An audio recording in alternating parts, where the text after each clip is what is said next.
hole for him, ends up picking up nice yardage, stays in bounds to keep the clock rolling.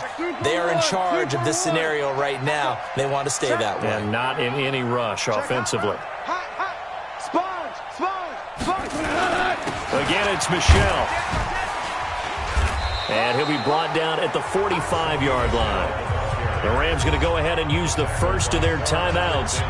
It's just their first. They've got 2 more to use here in the final stages.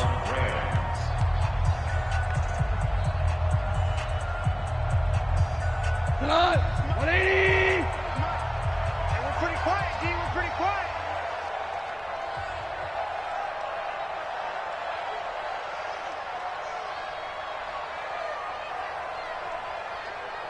Slam! DC!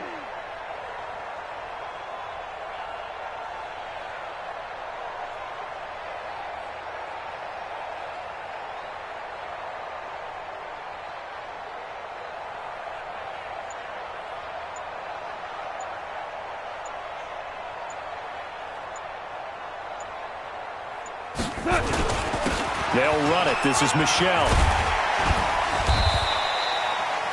2 yards on the carry there. It'll be second down. Good job there keeping him to a short gain. Of course, he's coming off a really terrific performance, reigning NFC Defensive Player of the Week. And I know people get caught up in, well, if you're the reigning Defensive Player of the Week, you must have made a bunch of spectacular plays. Like you mixed in a few of those, but most of the plays are just like we saw there. Keep them to short gains, make the fundamental tackle. They'll tussle for it, and this is going to be caught. Now the Rams will signal for a timeout, their second. That'll leave them with just 1 remaining in this 4th quarter of play.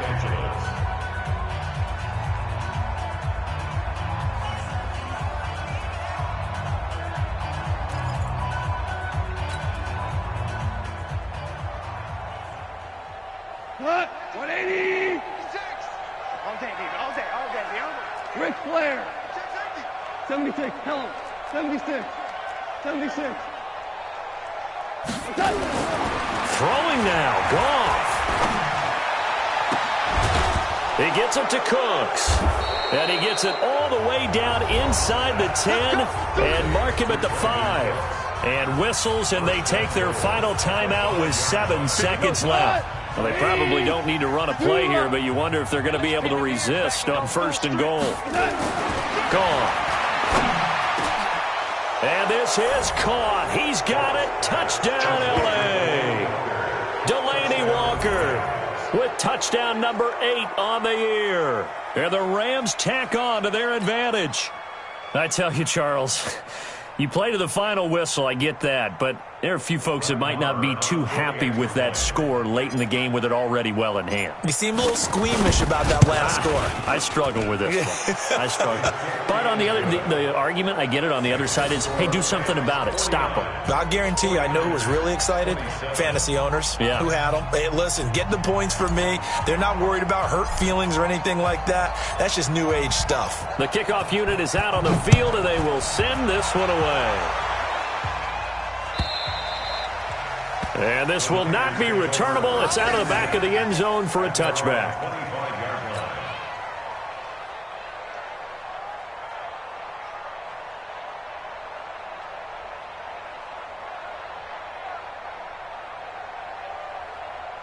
Here we go. The 49er offense set to get this drive underway. They're down big here late. I don't know. You just one last drive here for pride? Some people like to do that. I remember playing for a guy once. We were down huge, and someone said, "Coach, what do you want to call?" He just waved a hand like, "Who cares? Let's get out of here and do something some other time." But some teams like to do something at the end to feel a little bit better as they continue to move forward. Yeah, probably just want to put this one behind them. A big offensive explosion helped leading them to victory, and the defensive guys, they're just saying, hey, put those points up every week, we'll just keep winning. They will gratefully accept them, won't they? It makes their job that much easier when they're scoring that many points, allows them to play with a totally different style and a different flow. So for Los Angeles, their hopes of a 500 season stay alive as they move to 7-8 now on the year. And they will head back home next week. Meanwhile, for San Francisco, this was basically just an exhibition game for them as they'd already clinched home field advantage. And they'll be on the road next week as they get a date with the Seahawks in Seattle.